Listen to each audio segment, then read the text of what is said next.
కృష్ణ మురారి జంటను చూసి ముకుంద అన్నయ్య దేవ్‌కే చాలా ముచ్చటేస్తుంది. ఎందుకు ముకుంద నీకీ ఉన్మాదం? వాళ్ళిద్దరిని అలా వదిలేయొచ్చు కదా! వాళ్ళిద్దరు చాలా సంతోషంగా ఉన్నారు. అలాంటి వాళ్ళ మధ్యలోకి వెళ్లి నువ్వు ఏం సాధిద్దాం అనుకుంటున్నావు అనయితే అనడంతో ముకుందకి కోపమొస్తుంది. నువ్వు సహాయం చేయగలిగితే చెయ్యి. లేదంటే మానేయి. అంతేగాని వెధవ సలహాలైతే నాకివ్వకు అనయితే చెప్తూ ఉంటుంది ముకుంద. ఇక ఇంతలో కృష్ణ వస్తూ కాలు జారి పడిపోతూ ఉంటే ఇంక మురారియే తనని చూసుకుంటూ తనని జాగ్రత్తగా అయితే ఇంట్లోకి తీసుకొని వెళ్తాడు.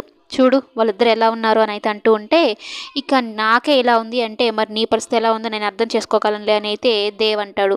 వీడేంటి ఉన్నట్టుండి ఆ కృష్ణకి సపోర్ట్ చేస్తున్నాడు.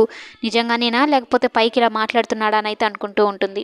అయితే మురారి ఎప్పుడూ లేనిది భవానీ మీదకి ఒక రేంజ్‌లో తిరగబడతాడు. అసలు ఏమనుకుంటున్నారు? నాకు మీరు మీకు కృష్ణ మీద ఇంత అయిష్టత ఉందని నాకు తెలియలేదు. అయినా ఎందుకంత కాఫీ తెస్తే ఏమైంది? కాఫీ తెచ్చినంత మాత్రాన ఏదేదో ఊహించుకుంటూ ఉన్నారు. అయినా మీ కళ్ళకున్న మాయని నేను తొలగిస్తాను పెద్దమ్మ. కృష్ణ విషయంలో తన తప్పు ఏమీ లేదని నేను నిరూపిస్తాననైతే చెప్తాను అని అంటూ ఉంటాడు. అయితే మురారిని చూసి చాలా వెటకారంగా అవునా! ఆ పనేదో త్వరగా చెయ్యి. మేము కూడా చూస్తాం అన్నట్టు భవాని కూడా చెప్తూ ఉంటుంది. ఇక ఈ కృష్ణ ఏమో ఏదైనా అనాలంటే నన్ను అనండి అత్తయ్య ఎందుకు ఆయన్నంటున్నారన్నట్టు ఈమంటుంది. ఇక నువ్వే నాకు చెప్పాల్సిన అవసరం లేదు. నాకు తెలుసు నువ్వు మంచి చెడులు చెప్తే వినేంత పరిస్థితిలో నేను లేనులే అనైతే భవాని చెప్తూ ఉంటుంది.